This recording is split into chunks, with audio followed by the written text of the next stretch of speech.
Leleu maluma yo pese pesenga Mayele savili Mātou te whiawhia o wholofo mwhātalo whātulu mai moanga lea tunuu. Le ngate sa moneso Stafford Kelope o lo maua mai le tautua ma lea unanga le whakasa TV. I le asolo na tonu le nei talu na whanga solo le tātou pokalame o le Kerisimasi lo ainga. Mātou te o wholofa mwhātalo whātu ia i le mai moanga lea tunuu. Māloso i fo manuia le ataua. Ya, so fo manuia le fan. Ya, whatala wa fo le mai moanga le tātou wa tunuu. Ya, le mai mo malimia fiafi o lea ua mātou whātasi atu le maota tāpuai. Le whakasai sa lai lua le sunga le whawhiangainga ia Mose ia ua whalo lātou sao ia tātou pōkalame Kerisimasi lo ainga Mo le silifia tātou tunu mo le ngā whawhtei tele ne tātou paanga whaerongangonga mai a whaena wina atu nei pōkalame mo le mai moanga e meso le molio o le whiau le Kerisimasi mai moanga le tunu whawhtei tele mtanga luenga o soifua maloloina tanga luenga o tinamta mai tai a tina o nuu maanga whasotai Whapea fo'i lo fiso whalawalawe whapose le TMO, whaftai WT Media sunga ya Rudy, ia ona ia tātou paanga ngalelei ang whai onalangolong mai, a wina atu le nei pōkalame o pespesenga mwhawhia whianga le Kerisimasi mo moli eile nganga ma le whamoe moe le whanau mai o le pepefou i le mai moanga le tunu. Leo tātou whatasi sa lailu. Salo fo e tāua le pōkalame o le nei whiawhi, whai mai mo mai ta whai fia, ta ma whanau le kalesia e whakasai sa lailua, ia o le whamoe leo le tātou pokalame mo lio o le nganga o le Kerisimasi i lo ainga whea lava le tafa o lo e mai moa mai ai. Lea sasi silan pō tātou atunu. Matango fie tamu whainga maunga fie fia. Mai sunga whainga ia iona tana. Ia, mnatu fo ia whapea tapena ngalnea fia si. Ro fo mai. Yoi. Misalo, ia, o lea ua tapena mai le sunga le whapenga ia Mose Malanga. Fatua maripa ia o le kalesia i sala ilua nei. A wale fa moe moe ne fafi manuia tele fa moe moe alo faiva ye sunga fa fengainga man pa yo le kalesia manuia mai moanga sa mo ngate sa mo nei so se Stafford Kelope o mau mai tautua male au nanga le Whakasa TV usi mai mai moa ne fafi la tatou tapo ia tu le tua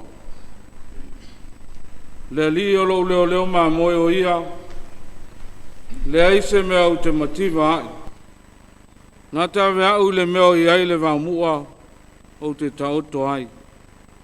Nā tai tai a te au i tawhatafa o wai tawhe le mū. Nā te whaafo isi a mailo wanganga. Nā tai tai a te au i ala o le ami o tonu. Ono lona suafa. E lawa ina u savali le vano le ato le oti. O te lefe fe lawa i se mea leanga. Wā o e ta te whaatasi maau. Laula au ma louto to'o e wha maa whanawhana i nā ia. Teo tātou tālo mo le anganga pa ia. Tātou wifo ma tālo i le atua. Le atua silisili e selo mātou ta maa e wha wau. Le alila o fio pule au au i mea umalawa i le langi. Atua fo i ma le lalolangi. Malalo ifo le lalolangi. Mātou te ifo ma puno nou i la o fio. Wā la o fio le alofa ma le alofa tuno teli. Pangā lava lea le atua. Whaasifo lo atunu i le nei a fiafi. E mai se foi o le mai moa whaafonga sa moa ma le lalangi atoa. I le nei por kalame mātango fie. O mātou sa uni ai. Pangalawa lea lea tua e lea atua toa o mātou tangata. E ngau i iwa lea nganga o mātou tangata. O lea mātou te mua i te talo i lau fio. Fio mai ala i le mana o lou lava nganga paia. Tau toa lua le nei wha moe moe. Tau toa lua i le mai moa wha fonga sa moa ma le lalangi atoa. Mātou tāpua i le nganga ma le whamaoni. Ia i umea uma i le whasilisiri ino lo lava viinga. Mātou tālo ana lava ia Jesu lo mātou li whaola. Amen.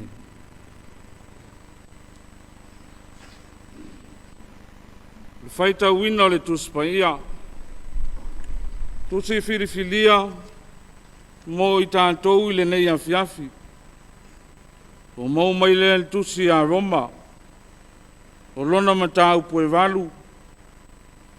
o le foi upu e tolu sifuru ma le fitu, se ia whaangata mai le foi upu e tolu sifuru ma le iwa. Whaafonga o te whaitauina, a whionga pa i anu tātou o tua. A ua tātou manu māroa i ai nei mea umalawa, ona o ia ua alofa mai a te i tātou. Wau au mauti noa, i le mawhai a leoti po leola, po a ngelu, po alii, po e malolosi, po mea i nei ona po mea atali, po le mawalunga, po le loloto, po se tasi mea na whaia, i le mawhaia ia mea na whātea se ina mai tātou, i le alofa o le atua, o loo ia ke viso Iesu lo tātou li. Whamanu ia mai le atua, whai tau o tātou whaafonga inisio ana whionga pa ia, tu mau ia te ia le vi inga, nei o on whaavau lava. Amen. O le autu o le nei aso, sai ma le whaasinonga le tusi whaitau aso, i le mamae se ina mai le alofa o le atua, i le mamae se ina mai le alofa o le atua. Tusi a Paulo i Roma, se tusi whaamawhanawhana i le au whaatuatua, sa saua aina i le ai te leo Roma. Whai mai le whaamawhanawhananga le apostolo, i le ai se mea e mawhai o na whaatea e se ina i tātou, mai le alofa lawea i o le atua. Hui ai na saua aina le au kevisiano i Roma, ai le mawhai le oti, i le mawhai fo i a angelo le langi, i le mawhai e ni ali sili, mani tangata malolosi, o mea i nei ona po mea tali, o le maualunga ma le loto, o se tasi mea na whai e le tua, i le mawhai e ia mea na whate e se ina mai tātou, i le alofa le atua, lo ia ke viso Iesu lo tātou ali, o le li fo ia o le ke visi masi. Tusi a Roma o se tusi na ave wha lilo lilo, o no tāpua inga wha emperoa le malo Roma. Tusi na matua i sa saa ai le poto ma le atamai, o le apostolo e ave wha lilo lilo, ma eu le whai ngā tamai a Paulo. Wā whai e wheliu a ina mata i tusi o le upu Roma, e mau ai le upu whaperetania ama,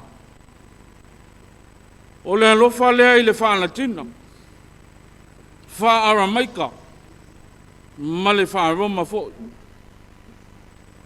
Se whai ngā poto lea le apostolo, e ame wha lilo lilo ai le whiau i le au ke visiano i Roma. Ame wha lilo lilo ai le tusi. Wha winga ina o le ama. Lona winga o le alofa o le atua. Le alofa i le lei ma ato antoa. Le alofa na malu tapua au ina lo lato wola. Au whea ngai masauanga. Lea foi le alofa sa moa mai ai le amatanga. O le nei tau sanga se ia o mai le nei afiafi. Le ise mea e whaatea e se nai tātou mai le alofa o le atua. Tele lui tau. Tele whainga na whianga iai mai tātou. Ngā solonga mai ngā o le sāwalinga whalwhātua tua le nei tau sanga. Ei tai.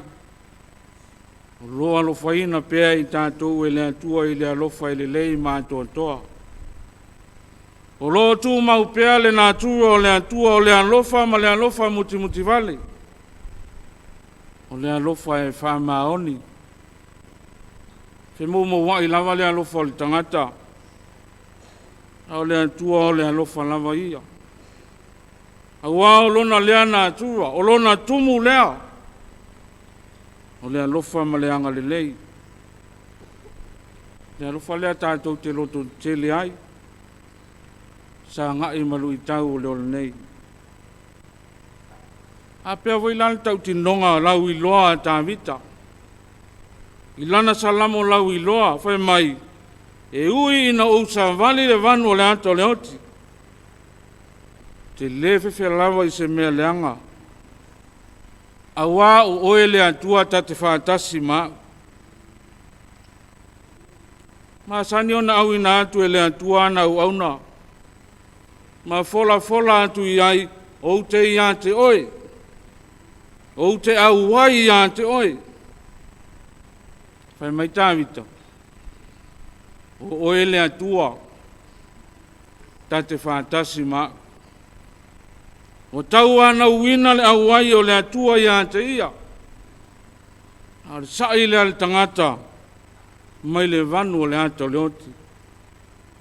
Sa au wai le atua ia tāwita le vanu o le oti. Ar tau tinonga lava ia tāwita. Ia mauti no ai ia te ia. O lana mautau ave ia mauti noa le tangata lava ia. E le eise mea e tasi e whaatea e se inai o ia. Mai le alofa o le atua.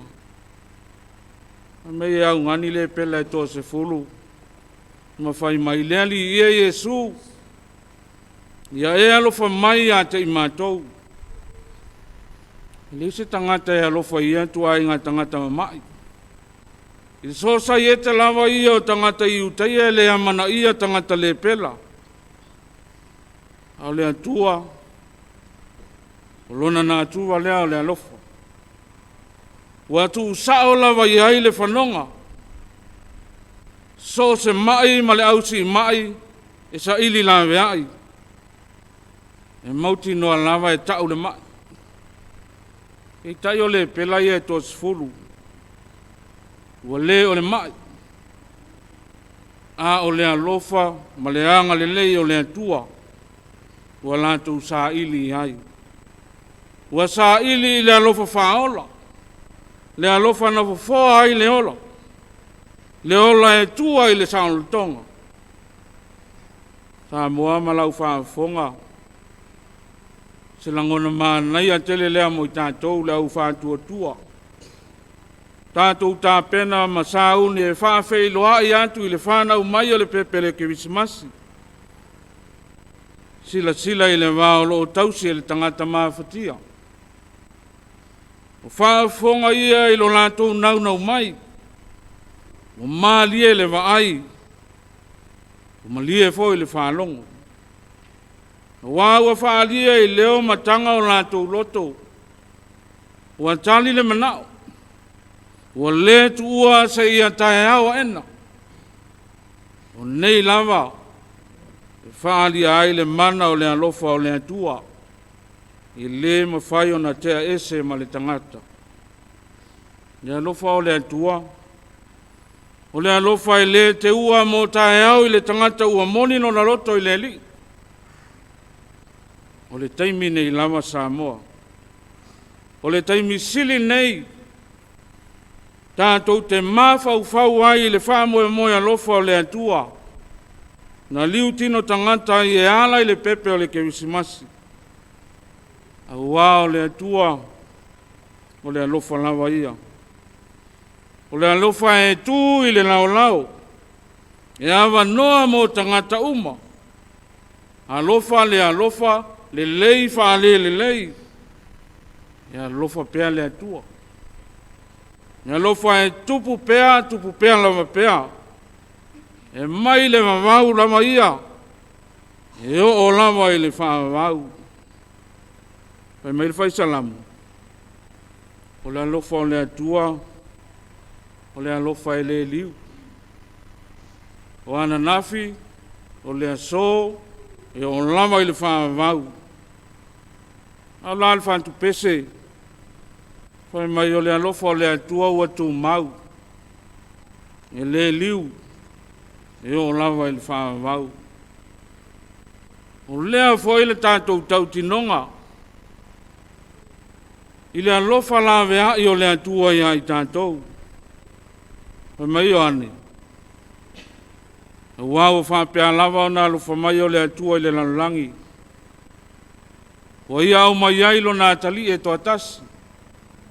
Ina ia le whano se tasi e whātua tua ia te ia. Ia maua ia le ola whāvau. Ia tu mau i le atua le viinga. Nei maso umai o le whāvau. Amene. La tātou vi atu i le atua. I lona viinga e se lau whās fulmalwha.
Tātou whaamawalalo I luma o le atua e ala I le tana. Tātou wifo matana. Mātou te whaapaleina pea lou suafa malu le atua. I le vi inga ma le pule au au malava. Aua o la o fio, o le whāpo ngai o lo mātou soifua ma le ola. Mātou te vi ma tāpuai la o fio, o no lo o lofa ma lo whamaoni. Whāwhitai tele le atua, o maua ia wanoa mātou te mafuta atuai, i le toa tele o le au whātua tua i Samoa nei ma le lalolangi atoa. I le whewaa i mātou, ai mātou talitonu ma le whātua tua o moni. Mātou wheiloa i lumo la o fio e ala i le talo. Whāwhitai nei au nanga, ua ala tuai se vi inga o la o fio mai o mātou tangata. Mātou sauni le atua e vivi, pepese, whātinoa mātou whātinonga. Whāmoe moe o le ke visi masi i to tono na o mātou wainga. Ina ia maua pea le file mua o le atua mai mātou uma. Le ali i elo mātou atua. Whāwhitai tele i lo wanga le lei. Whāwhitai i lo alofa. Ngā solo inga mai ngā whe au, matiute, o ngā luenga o le nei foi tau sanga ua talimawai. Mātou te whāwhitai tele le atua. I lo alofa la vea i ai mātou. Sa e pui pui ma leo leo, le whtalo loa i o lau whanau. Ta mā matina mātua, o lo olo nofo mai maota malawa i le lātou tāpua inga. I lātou i tutono o wharewhainga luenga. Tau tua ina o le mālo, mai se foi o kampani i tu maoti. Whāwhitai tele le atua, i lo alofa ma lo wanga le lei. Mai se ona ia mātou whanau, mahe ai, ia oa onga o tau a whale mawhau le nei tau sanga. Whāwhitai le atua. Ki le i mawhai ona wae se ina i mātou mai lo alofa. O le poto ma le atamai, tā leni maanga wae se ese wa e whātamau a inga i nai o mātou tangata. Mātou whao ngā ina, e ala tuai se tau tua ma se au nanga i la o fio i so se ala. Tonu a inga o nuu mai ka le sia. Ina ia vi ia pea lo suafa malu le tua. Whāwhitai au a fionga pa ia. Mātou whaitau ma whaalongolongo iai. Mātou ma ofa i le alofa la vea i o la o fio mai lava i la matanga o mea uma. Se ho o mai lava i nei a fiafi. Ma le anga i atu i le ngata anga o mea uma. Le ali i elo mātou o tua. Whāwhitai le mana soani o lo nganga paia. Tau toa lua ina mai a ina o mātou loto. Moli mai a le nganga o le whanol tele. Whātupu le alofa i tono o mātou a inga. O nu o lau fe au ma lau tala le lei. Whāwhitai tele le atua. I lau tau awa mea ina. O mea uma mātou te mana o ai. Tele lau ta mau a inga whāsoa mai. Mātou whao ngā ina, mau ailo mātou mālosi. Whātino ai o mātou tiute mana whatau awe. Le ngata, o le ola vivi i la o fiolo mātou atua. A le tau atina ina foi o na o mātou a inga o nuu ma le atunu. I a la o fio. I lo alofa ma lo wanga le lei o tele. Lo wha maoni a i mātou. Le whamoe moe whātup, whamoe moe wa e moli maia. E ala foi le nei vai tau o mātou waulia. Sa uni mata pena i mātou. A wā le whamana tuina, o lo alofa la vea i a i mātou. E ala le soifua mai o le pepe o le ke visimasi. Whāwhitai tele le atua. E lau fiole vi inga nei o le whaavau. Pangalawa lea, i le ato atoa i mātou. Mātou o tangatanga sala. Sa moa le atunu anga sala. O le lalolangi ua tumu i tangatanga sala. Mātou te whātonga mate. Maturi vae i o ruma. So mātou le ato atoa. Maso mātou whātau waa. Whātino ina o mātou tiute manafa tau awe i to tono o mātou ainga. So mātou le whamaoni le atua. Lo mātou le alolofa. Le whaatumutumu lima o na whaatino o mātou tiuti. Lea li elo mātou utua. Whamea ngalo i mātou taitoa tasi. Hamea ngalo lo atunu. A whaiwa mātou whātua tua nai la o fio. Matawa vai ese la o fio ili te leo taimi. Mai wha moe moenga o lo atunu. Mātou te talo. Totu pai o lo walpele o Yesu ke viso. Mama ngalo ai o mātou sana uma. Au au ina pea i mātou tangata. Ne i o mātou i loa na sana mo wha maona. Po i atu i la o fio i le nganga ma le loto mo lalo. I ei lau wha manuia le atua. Wha si fonga alo atunu i le neia fiafi. Mai moa wha fonga sa moa ma le lalolangi atoa. Se tau ma whainga vai a le neia atunu. Mai se foi o le nei nu o salai lua. E whape nā, o na mau ai se vi inga o lau fio ia mātou pesenga.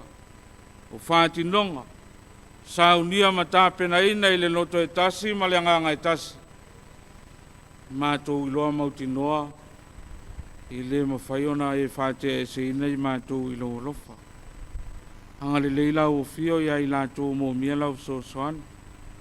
La tō whenga i pēa masauanga ia whapea nao na iel tō while mua la o fio. La tō whāta o tolia i ngase o le tino. A pātō au whamalolo. Lea li elo mātō o tua.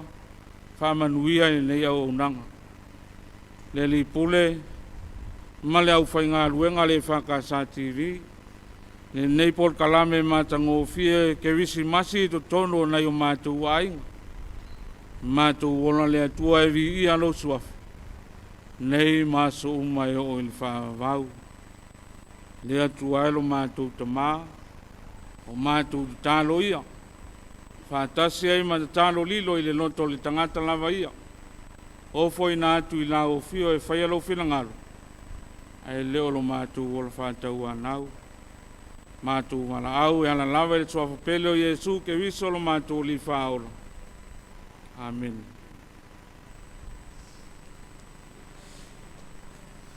Lewa mai mon fa fongol tatu watunu ya ile sauninga loto pentai ia sungal fa fengainga sunga ya mose malanga ya e amatali fu fa mo mo le fa kasai sala ilua awale pesenga ma fa tinonga Christmasi ile asolo na tolu tanu fa nga solo tatu pokalam.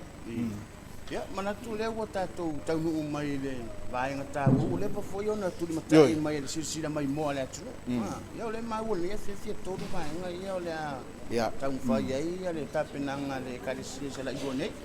Tolu vai nga e ona sauno sunga le ya tau vai nga mo le la fa fie la fa pese ale fa kasai sala ilua a mai ala fa pese ya tapena mai fo maftanga tina. Ya on tau lunga ina le fana po le nga sa o le tāua o whambo mo sala i lua, o le lava ua tōngi maa whantasi. Nia me se fo itanga i se pe lava o na maua, mai lava i le amatanga i whawhiawhianga sasina, ma le sao fo i Christmas, mai a mongo whiawhia o mai fo i le ne whiawhi. Ia o le lava i sui whiwhiloi ia le sui whasolo. Ia me se fo i o le whiaua o Christmas e momoli mai a wale mai moanga le atunu. Tāua, a whai o le ua maua mai e nisi o totu whasala lau le whianga nei. Ia o le sao tāua fo i lea a wale tātou pokalami. E mawhai wa o le sila pe ala mai mo mai. Pe o le Christmas nei sala i Yoi. Pe a mai mo mai tato pokalame ia i lunga o penga te whailangi. Ia a manatu le ataua. Lea ua tapena mai lau whai pese. O le vainga mo le tato pokalame le ne fiafi mo le lato whatinonga e maise. Ia o pese pesenga fo i o le Christmas. Moli mai le nganga o le Christmas lo wainga a wale mai moanga le atunu. Salo le la tu sunga ya mose. Ia ma lau whai pese. Wal fa mo le ne fiafi. Ismail mai mo.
Ia le wa mai mo fa fonga tato o tunu. Il vainga mo mo tong fainga le kale se fakasai sala ilua. Ia matango fie ia tau fainga le sunga fa fia inga ma le au fai pese le na mo. O le tanga ese o fatunga. Ia me se foi o le upuma fatunga o pese pe on langi. Ia le ngata foi le ngan samu. Ia fa pe foi o pese fa Britania pe on langina. A tonu o mai le nganga o Christmas. Ia le ngata le mai moanga le tunu me so se tafoni la lang. Ia ai le tunga mai na le sunga fa fia inga ona la tau le wa mo i malai le motel. Ia o le moi e pe o taua le a tonu fu e taua ia fatunga ma vivi inga o Christmas. Pe on ta pena ia au foi pese filfili o ni tau sanga. Ia e mai fu le ngona o le fana o mai o le paper Christmas. Ma tasi le vainga taua. Te fa longo lo i pese Christmas. Fa ngo fiona talangona ina le vai tau o Christmas. Ia tonu e tau foi mo tatou. Ia msalo le la fasin tatou malo long popo mo tatou fa salangu a pisinisi. To tali mai mo fa fonga tatou tunu vainga longo lua. Le o ta pena mai mafutanga tina. Ia wa fo lo la tu sao. Mo le ni vainga o tatou pokalami. Lelio maluma yo pese pesenga mai ele savili